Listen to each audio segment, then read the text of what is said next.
حضور سرکار خانم به معنای تشکر همه جامعه است که میخواستن تشکر بکنن از آقای دکتر صالحی و آقای دکتر ظریف.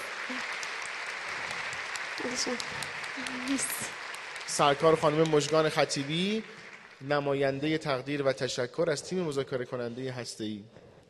سنا میذارم پایین میذارم.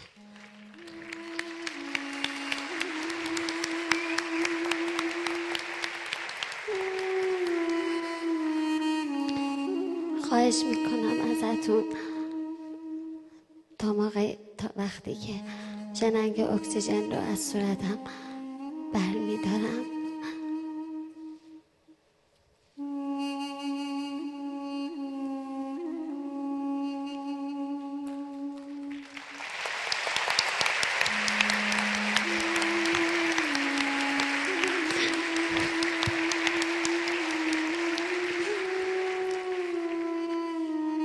نفستون رو حبس کنید، فقط چند ثانیه.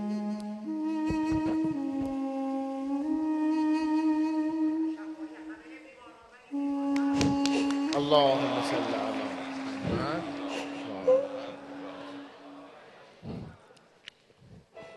طرح تحول سلامت برای من و همه بیماران یعنی اکسیژن، یعنی درمان، زندگی.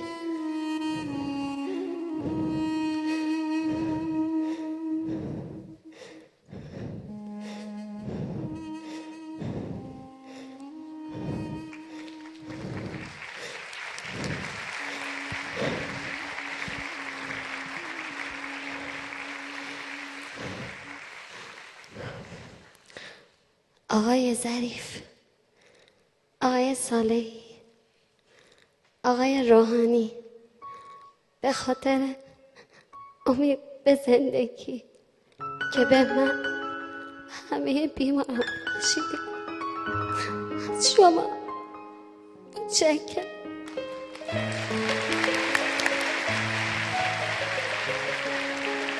خیلی متشکرم، خیلی سپاسگزارم.